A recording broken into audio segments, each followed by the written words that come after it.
This is Tim Albright with an AVNation special live from Daktronics and Times Square, kicking off New York Digital Signage Week 2019. Welcome and thank you all for watching with me to discuss New York Digital Signage Week and the state of the digital signage industry. First and foremost, kind of the spearhead of this week, Adrian Cotterill from Daily Do. How are you, sir? I'm good, thank you. Thank you for having me on the show. Absolutely, absolutely. Also with us, Reese Kurtenbach, our host, and for this segment. How are you, sir? Happy to be here. From Daktronics, CEO of Daktronics. Thank you. Excited to participate once again in Digital Signage Week. Yeah, appreciate that. Appreciate that. And last but not least, Adrian Barone from Digital Signage Expo. Andrea Barone. Andrea, thank you. Andrea. Thanks You for said having Adrian. me. I said Andrea. Yeah. I keep trying to make her Andrea Cotterill, but that doesn't work. But she could be called Adrian Varone if you wanted to. Never mind. All right. Andrea Varone. Thank you. We'll get there one day with her.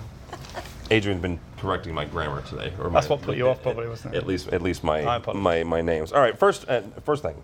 And Adrian, we'll start with you on this. What's your biggest surprise since starting Digital Signage Week? Since kind of getting everybody together and this whole thing starting. Yeah, that's a good question. Biggest surprise. This is our 7th year of New York Digital Signage Week. 5 years of Daktronics doing live from Times Square to kick off the week, which is great. So thank you, Reese, for supporting us on that one.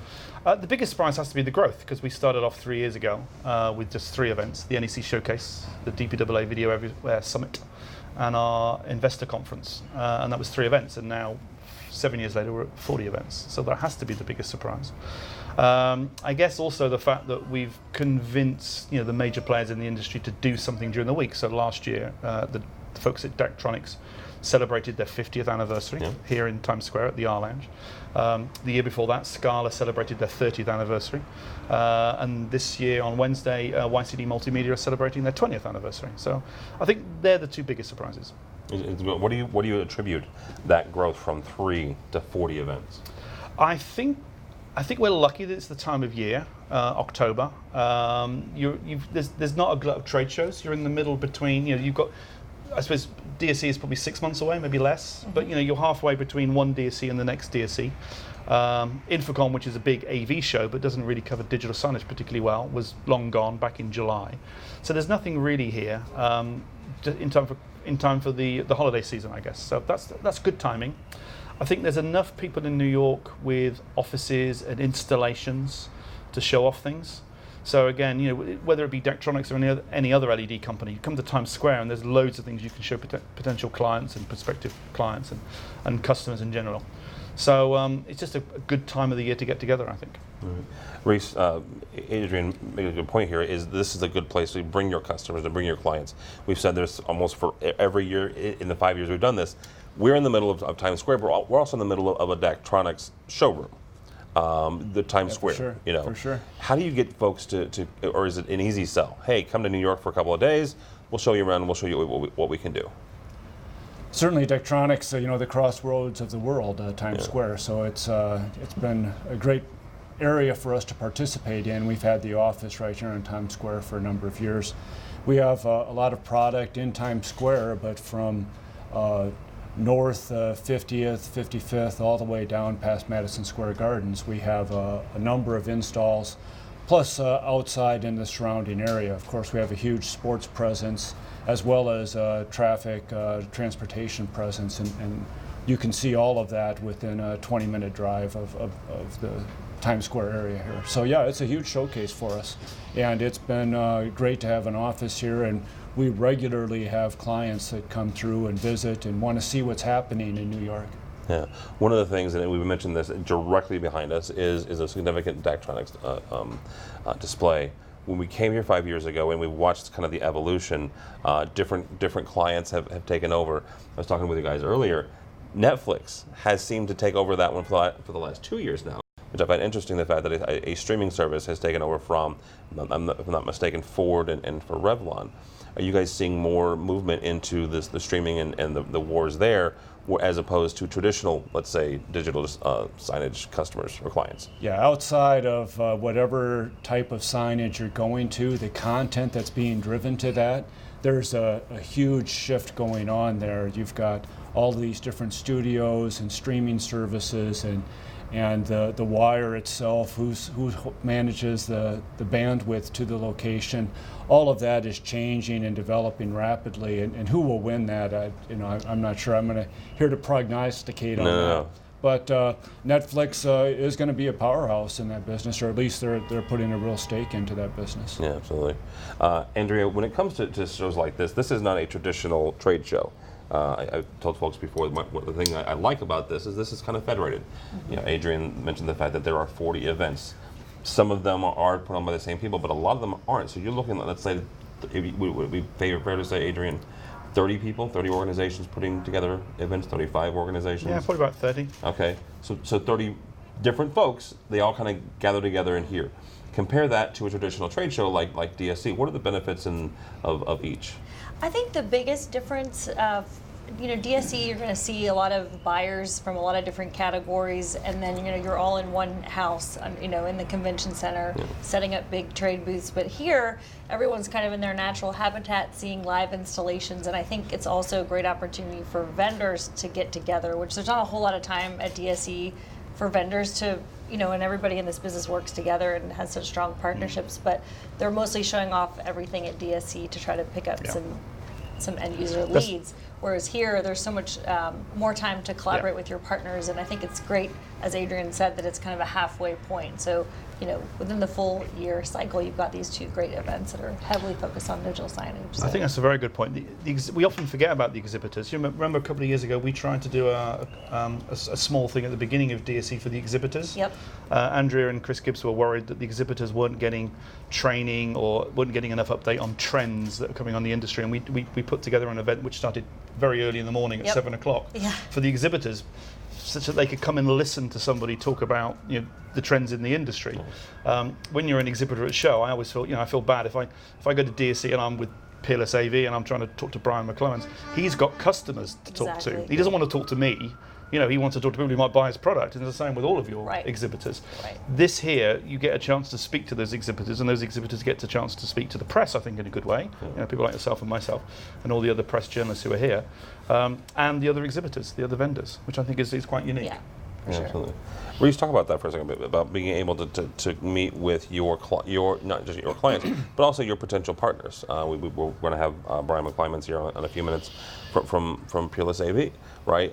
They make mounts, you make displays, right? So the importance of a week like this, where you're able to talk with them, not just in a formal setting like this, or tomorrow morning DSF is having their coffee and controversy, but on kind of on the side, or hey, we have time for lunch, let's grab something to eat, and you're able to sit down and hammer out some details of a potential job.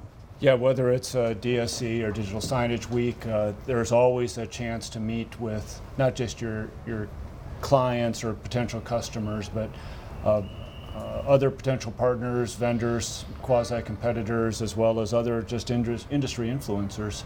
And I think not just us, but many companies use these types of events for all of those things, not just one single point of measurement. Yeah, for sure. Very good.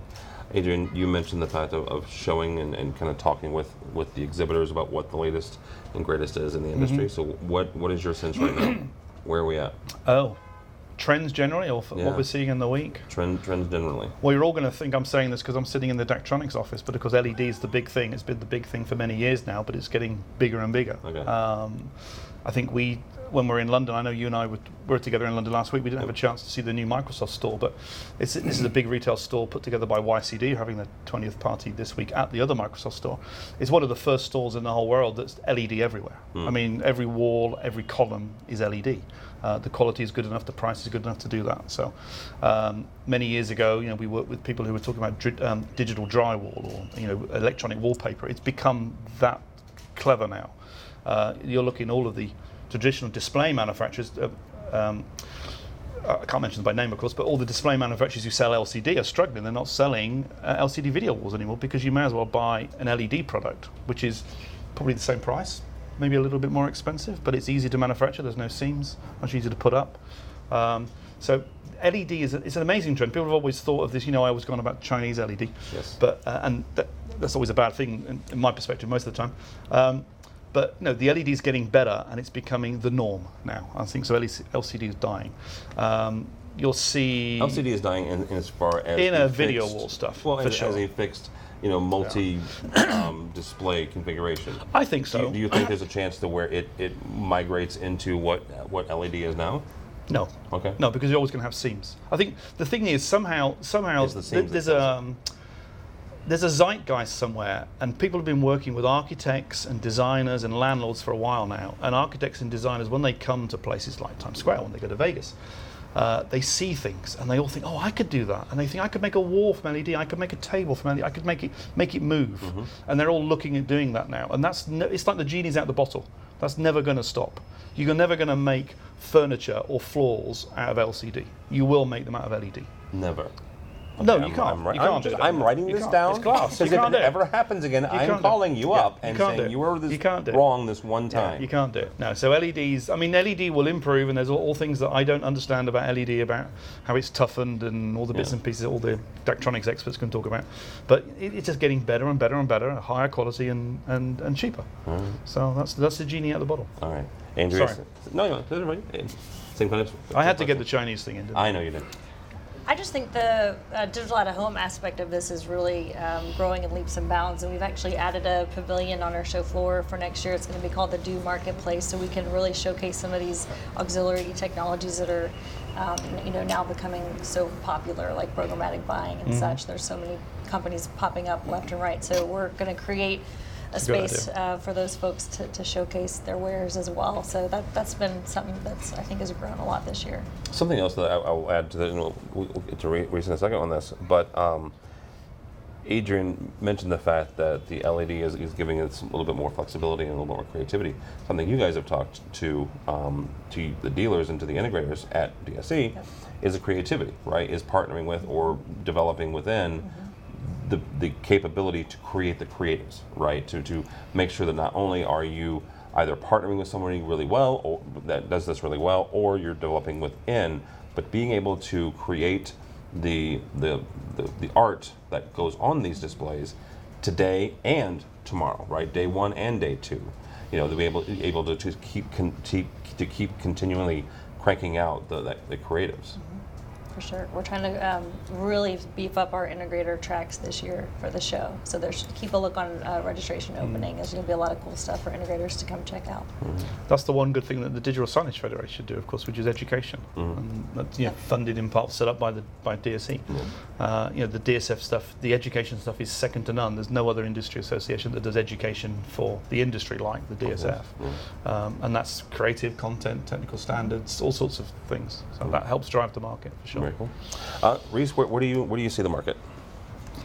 Well, certainly we're an LED display manufacturer, and we believe a lot in what we do and the products that we make. But as my colleagues are hinting at, you get to a digital drywall or digital everywhere, these things eat content. There's got to be, this is a canvas, and there's got to be an image or a story told through the canvas, and people want it to be fresh and new and continuous all the time. So as you get more digital displays in more places, the content that is going to be eaten up and consumed by these is going to continue to grow exponentially. And so it's an exciting place. We've got displays. I may be less dire about LCD. I think LCD and flat panel is going to be around for a long time to come. But as far as multi-panel and big displays, I think LED, the pixel pitch is continuing to drop. The brightness and the reliability is continuing to go up. And it's becoming a favorite technology in many of those locations. But the control system that marries to that, and then the more creative you get, the more interesting the other design constraints become. So it's gone a long way to get to where we're at today, and it's exciting to see the changes that will come in the next 10 years. Yeah, absolutely. All right. The thing that you're most excited about this week as we wrap up here. Me first. There's three things which are happening this week, which hopefully we've tweeted enough about it that people know. But there's the privacy debates. Okay. So the whole thing about face detection and GDPR and security and privacy and CCTV cameras and things. The Digital Signage Federation have taken the lead on this somewhat, and they've got a debate tomorrow at the Coffee and Controversy event. They've got 4 experts, I think, under the tutelage of Dave Haynes, 16.9 blogger, I think you had on the show before. And he often does or moderates Coffee and Controversy. So that's about privacy and data. That's the first kickoff. I think Kim Frank's on there, and I can't remember the others, but there's some real luminaries from the New York scene in terms of privacy and whatever. NEC, of course, are doing this as well with Rich Ventura, who's the is he chairman emeritus of the DSF? Is that a title? He used to be the president of, I think that is the actual of the official DSF. title. Before Spence Sounded took over. fancier. But Sounded good, didn't it? Yeah. Well, everybody knows Rich, who was the DSF top guy for 2 years. And he's big into this. He's probably one of the global thinkers on the whole space. NEC have got products in that space as well. But they've got a whole session again, I think with Laura Davis-Taylor on Wednesday. And then Wednesday afternoon at the investor conference, we've invited Rich, as being the global expert on the data and privacy stuff, to sit down with Denton's, which is our global sponsor for our investor conferences. And they've got their privacy expert from Washington talking about this. And this is one of the big issues in our industry, because the media is always bleating on about security and your face has been on camera and all this stuff, and you get people who hate the Link NYC network here because they've got cameras in. But the cameras serve a purpose in many instances, for serving up ads, for anti-terrorism stuff, for catching criminals. But of course there's a whole privacy concerns, and the lawyers will tell you, if you tell everybody what you're doing beforehand, it can be okay, but then we've got tracking cell phone data and all the issues. It's a big thing that our digital signage industry needs to get to grips with, and not letting the media run away with it. And I think it's great that this week we've got 3 debates on that in the whole week. So I think that's a really big thing. I'm really, really looking forward to attending all 3 of those. Real quick question about that. Do you think that at GDPR, and I'm not going to get into GDPR because I'm not an expert, I don't live in Europe, but I know enough to be dangerous, and what we have to do as AVNation and somebody who has a website that could possibly service folks in the European Union, do you think that for digital signage in the industry, it's something where we should default to GDPR? So that should be our base, because if we do that as an industry, whether it's Daktronics or it's folks that exhibit at DSE or it's you or whoever, because GDPR is in place, if we all just kind of go to that standard, then it will be fine globally, regardless of where we deploy the systems. Yeah, GDPR doesn't really count for facial detection and stuff particularly. Okay. But I mean, the default is you tell people what you're going to grab, give them the option to opt out, and that's it. And that's really it. If you do I think what you're hinting at, and what I believe is true, is these data sets sit in so many different areas, and as you have access to connect across them, you can draw lines and draw conclusions that you couldn't from any single one single data set. And that's so the issue. Do we really appreciate how we're being tracked? Yeah. And if we did appreciate it, would we be comfortable with it? And that's a debate is a good way to describe it, because that's continually in flux. And what somebody my age, or maybe even my parents' age, are comfortable with is different than what my kids are comfortable with. And so then how do you track this through the generations and find a balance where I'm getting value and I appreciate it, but I also feel I'm being respected as an individual, and I've got some sense of self, whatever that is. Do you think it's a dynamic debate? Do you think it's a debate that we will continue to have?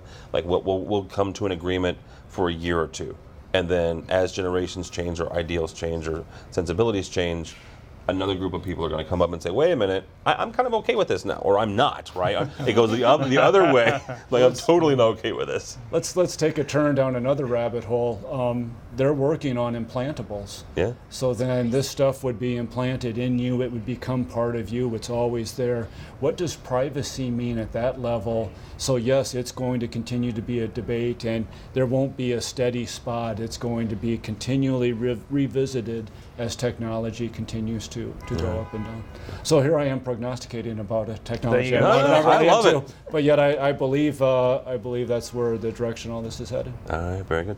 Andrea, we'll have you give the last word on this. What's the one thing you're kind of looking forward to this week? For me, the networking this week is so amazing, and for me personally, being an attendee as opposed to being the organizer, it's great to be able to sit down with our exhibitors. Daktronics is one, Peerless is also in the room, and actually get quality time, and which I can't do at DSE because I'm so busy. So selfishly, I love it this week. Well, that works. That absolutely works. All right. Thank you all so much. Reese Kurtenbach, thank you so much for having us, sir. How do people get a hold of you or Daktronics? first, certainly you can hit our website. My email is out there, and people can get to us. And we're here in Times Square. Just stop in. Absolutely, absolutely. Yeah. Mr. Cotterill, thank you, sir. Daily Do, Twitter, Google me, or Google New York Digital Signage Week, and you'll find us. Very good. So. And Andrea, Yeah, digitalsignageexpo.net, and we'll open registration here in about 3 weeks' time. Yay. So check the site. 2020. 2020. 2020. First week of April, 2020. That's right. Yep. April Fool's Day. April Fool's. Oh, Okay. Are you sure it's April Fool's Day?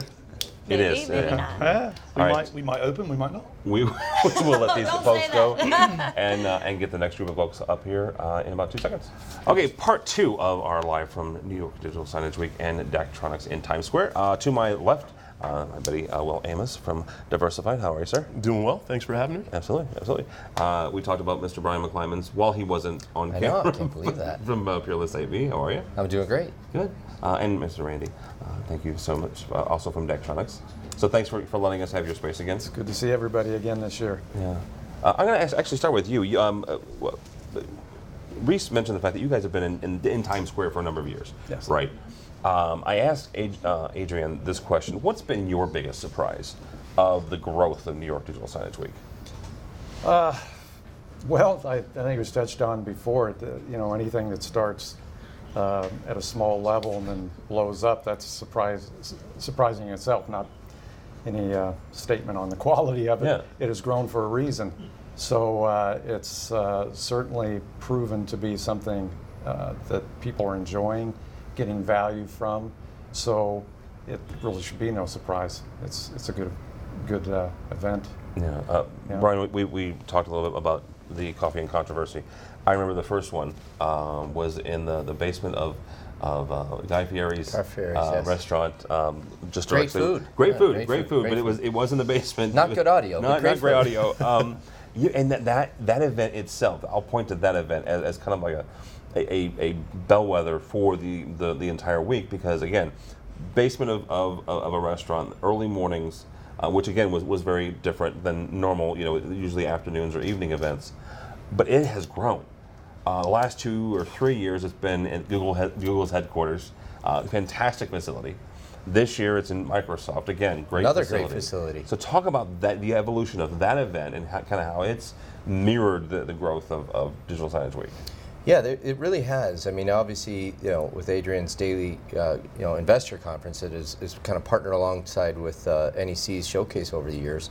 Digital Signage Week was kind of a fledgling, society of events going on, and people tried to figure out what to do in between them. And then when we first did the Coffee and Controversy a few years ago, it kind of, was something that people said, hey, I missed it. Hey, how do I get involved in it next year? And then when we did it at the Google headquarters, that really exposed a lot more people going, hey, Google's a big company. What's their plans in that?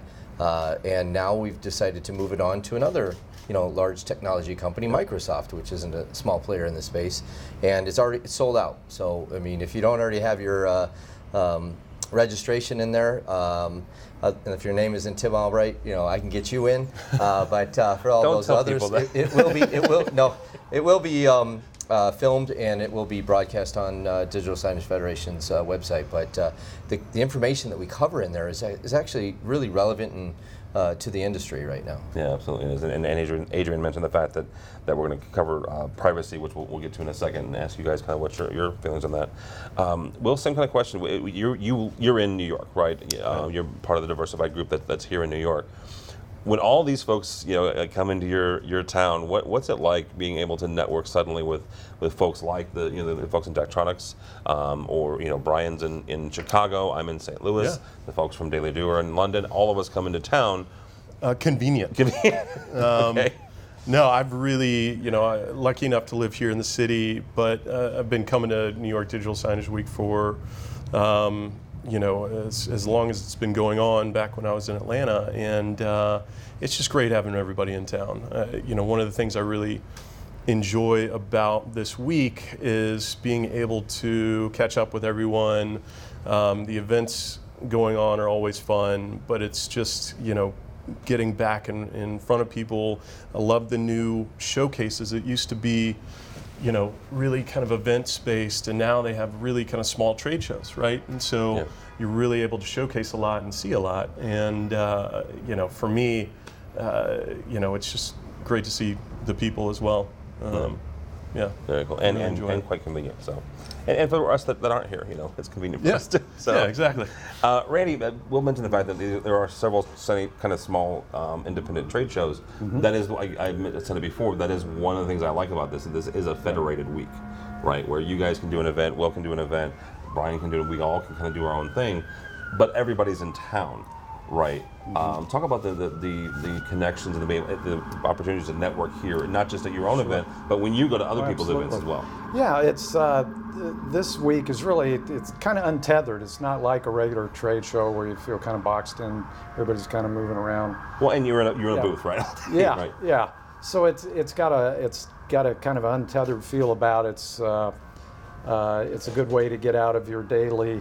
Everything you're doing every day is exciting and it's challenging, but it's nice to come up for some air and get into some conversations with other people to inspire some of your own efforts of what you're doing, and maybe you say something that helps somebody else. But that's really a big value of this is just these connections and the ability to just reach out to other people on your radar and have a little deeper dive conversation with them than maybe you would have on your daily regimen. Yeah. Well, and it also makes it a little bit easier if you can see folks like Brian. I'll bring you two together here on this, and say, hey, I have an idea, or hey, something just came across my desk. Let's talk about this. Talk about it for a second from a manufacturer standpoint, both of you. The importance of partnering with like-minded and also complementary other manufacturers in weeks like this, where you can come into a week and say, there's 2 or 3 things that I've been brought in the last month or so, but I know I have this week. I know I'm going to New York. I know that Randy's going to be there. We're going to talk face to face through this.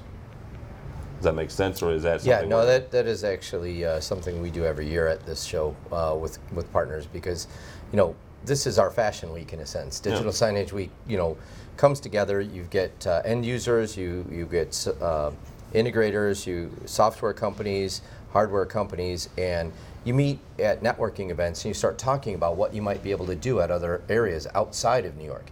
And what better canvas than New York City, because it's not, it is about the LED out in Times Square, but walk up and down any one of the major streets and you're going to see digital signage in a window. Walk inside and see digital signage inside at a cafe. You see both good and bad, and you see what you can do differently. We've seen the outdoor kiosks go up here in the past few years in New York, and that's spawned a lot of conversations all over the country from cities wanting to put smart city kiosks around there. How can they afford it? What can they do differently? They come here and we talk to them, and we basically use New York City as our trade show floor at this case. And as a hardware vendor, I love the fact that I don't have to set up a booth here, even though we're going to be at NEC and LG's booths at their events this week. They're actually taking care of setting it up for us, so it's pretty nice. So I can actually get out and network with different folks that I couldn't normally do during the digital signage trade show in Las Vegas. Absolutely.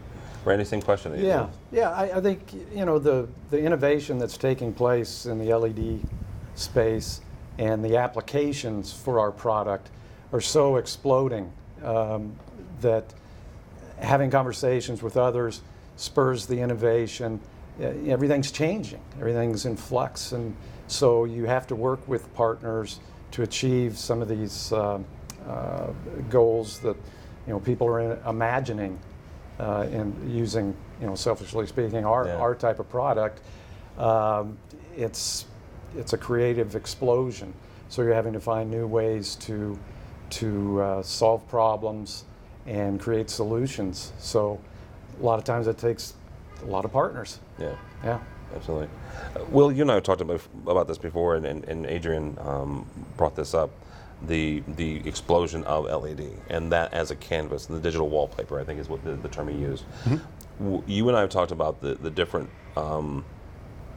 strategies in getting that content, right? The Diversified has one strategy, another company integrator might have another. But the bottom line is you still have to feed that beast, right? That display has got to have continuous content refreshed, right, and make sure that it's relevant. How do you guys make sure that you're partnering with your clients to make sure that content is fresh and engaging, and it's not just a pretty LED that's on the wall? No, it's a good question. I mean, I'm a part of Diversified, but specifically the Digital Media Group. So we're really focused on, large-scale digital signage deployments, working with digital out-of-home companies, working with experiential, style solutions that really are content-focused. Obviously, they have the hardware element to them, but it's a lot of helping to educate the customers. Hopefully, you're getting in on the early stages of the project, and working with a retail brand right now, where we're helping with that content strategy, right? We're helping to educate them on all of the different size displays, how they're using them, the interactive pieces within the stores, what they're doing with those to make sure that it's not only understanding how the consumer is going to experience the brand, but it's also making sure that the interactive parts work well, that they're connected to whatever store systems they need to be connected to, but also on the day two support, making sure those systems are always up and running, and then educating them on different digital signage CMS softwares that manage the content through that software. And it's something that we can help manage for them. We can train them on how to use. It's all those things. So it's it's really important on the education side to make sure we're with our clients from a solution provider, because we're taking all these different elements from the industry that allows us to build a solution, and they have to be, understanding, educated about what we're deploying, and they need to be right there with us in terms of making those decisions. So it's not us dictating to them what the solution should be, it's them working with us to make sure our solution or suggested tools for that solution are all agreed upon, and we're working as a group rather than you've got to use this and you've got to use that. Yeah, absolutely. Randy, how do you keep educating folks like Will so he can continue to educate his clients?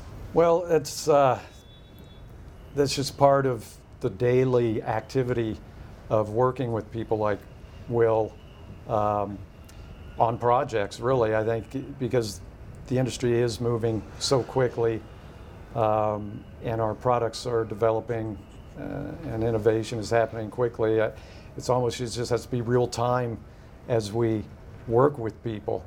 Of course, when possible, we go meet with people who are available and go through presentation and a communication with what they're trying to achieve and what we're doing. But I think this is just all happening real time. So as things are changing, I think we all just are learning as we're working through projects and solution solving. And not to interrupt, I mean, right when I came in, Randy and I were talking, and he was just out in Kenilworth, where our headquarters is, and going through some new developments for Daktronics, new offerings that we really, we have to stay on top of. Really, every element, every tool that we can use for these different solutions that we're deploying, we need to stay on top of those. And there's a lot of LED providers out there, but Daktronics has such a great reputation that was really built off the kind of stadium world, but they're much more than that, right? And we need to be reminded of that and those capabilities, because we tend to, as an integrator, oh, well, that's outdoor. We need to talk to these people. Oh, these are indoor. That's curved. Okay, I know who to talk to there. But maybe, Daktronics has come leaps and bounds from where we traditionally thought of them being in that big and stadium environment. Yeah. Is it something where you can, as an integrator, take a look at a design and go, you know what? There's not any. Maybe there's not one obvious solution here, right, or one obvious company here, where you can go to Daktronics or go to whoever. Maybe it's a curved wall, right, and you have to go to Brian and say, hey, can you do this? Where you give them the opportunity to say no, right? No, it's not something we can have, or you know what? I think we can do that, right? Give us a month and we'll get back to you. Right. Where you can kind of let them take a swing at it. We do. I mean, that's a big part of what we do. We don't want to be exclusive to anybody. We want to stay agnostic, so we can use the skill sets of every company out there, and really, if they have focuses, to know those focuses and use those focuses. Yeah. But also, I'm working on a project now in a new development here in the city that needed to have 180 degree, 12-inch diameter curved 2.5 LED. There's not tons of people that really focus and have that capability, right? And so, in those types of situations, you got to call different people. You got to say, this is the end result of what we're trying to achieve here. What capabilities do you have that maybe I don't know about? And people are, the great thing about our industry is they're very honest. Yeah. I'd love that, but I can't do that. Our boards just won't work that way. Okay, perfect. So it is, knowing everyone, and that's again why this week is so valuable. Is if I don't, it's great seeing everybody, but it's also awesome, meeting new people that I didn't know, so I can hopefully call on them later on down the road. Yeah, absolutely. Brian, we talked about a little bit about education, but now how do we educate the client, right? This is not the displays behind us, that's directly behind us, that Netflix has owned for 2 years now. It's a Daktronics board, right? Our good friend Phil Langer a couple of years ago from Show and Tell put together a great app. If you're ever in New York City, you need to download Show and Tell's app, because you can walk around the city and you can point this augmented reality app up to a display, and it'll tell you who made this display, who owns it, right? Who's in charge of it, and all the technical information.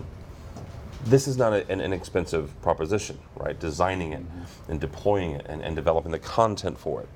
How do we as an industry, how do integrators, but also how do manufacturers help the integrators explain to the end users, the folks who are actually writing the check, the ROI of this, the reason that this is a good investment? Well, just a plug for Adrian, for the investors conference. Go there, learn, because they get a lot of end users that'll speak to what's going on in the industry and how they did it, how they incorporated it, and they can learn from there, and they can meet other people in that space and talk to them about it, because that's where we get together. That's the one beautiful thing about this industry, is it is made up of a sum of all parts. It is not one company that does it all. There's hardware, there's software, there's content. It all comes together at events like this. And so this is the week where I would suggest anybody that's interested in it, because I guarantee you there's a lot of end users that send people to New York just to learn about what's going on out there, because it's just an unbelievable spectacle of amazingness that you can come out and see, and then you need to go and try and talk to people about, how do I incorporate it, how do I get it involved and put it all together, and this is the place to do it this week. Yeah, absolutely. Randy, same kind of question is, how do we explain the ROI? Well, that's a conversation. I think Will covered it pretty well earlier, but it's getting in there, really exploring, going in and into the unknown of what they're looking to do, and really trying to find that solution that isn't just here's what we think. It's really this developed outcome from a conversation, deep conversations on what is the expectation, what is it we're trying to do with your technology, and how can we best do it. And through those kind of conversations, you really get to that end point where you're providing a solution that makes sense and really satisfies the client's vision for what they want to do with the technology. Yeah, absolutely. Yeah. Will, before we wrap up here, I want to bring something around to what kind of we ended up talking about in the first segment, and that's the privacy aspect of this. Mm-hmm. The dynamicness of digital signage, some of that rests on what I call demographic capturing. I've gotten away from calling it facial recognition. Right. I think you and I had a conversation last year about this. Simply because sometimes it's not that, right? It is just recognizing that this is a 40 some odd white guy, right, walking down the street. So how do we take some of those legitimate concerns, but also explain, that here's a pathway to where it can still be secure, but you can also get the benefits of properly displaying content that's relevant to the person walking down the street. It's tough. It's new. It's, I think it's one of those things where it really needs to be developed, unfortunately, elsewhere and then brought here. I've lucky enough to come from the creative world, which brought me to the city in terms of, we did retail-based creative experiences, experiential consumer engagement, and it would have been so amazing to use facial recognition because we were trying to do all these experiences in a retail environment, of RFID or NFC or whatever, to where if we could have only captured a face and had them opt into it and say it's okay, but the experience that they could have had from a customer standpoint of knowing what they have bought, being able to use the history of their buying habits to really use that in the environment itself to be able to do different things and showcase different things that that from their history they bought in the past was just so. It was so close, but it's really tough. I mean, there's so many people that are rightly, worried about their privacy and all of that, and I totally get that. I think it's just seeing it work in environments from a security aspect, but also as you see different examples, maybe overseas, of how people are using it in airports or wherever, to realize that it's maybe okay. It's maybe not that scary. And it's up to them. Hopefully there's something that has that opt-in to be able to use and showcase that. And if you don't want that, then don't opt in. I hope it's down the road. I really like the capability of it and what it could mean for us in the future. But then you get scary sides of Minority Report and having all these different things, knowing who you are and what you're looking at. But I don't know. That's my thoughts. Well, and Brian, I saw a report, this is 3 or 4 months ago. There's an airport in China where you walk up to the kiosk and it scans your face. It automatically knows your native language.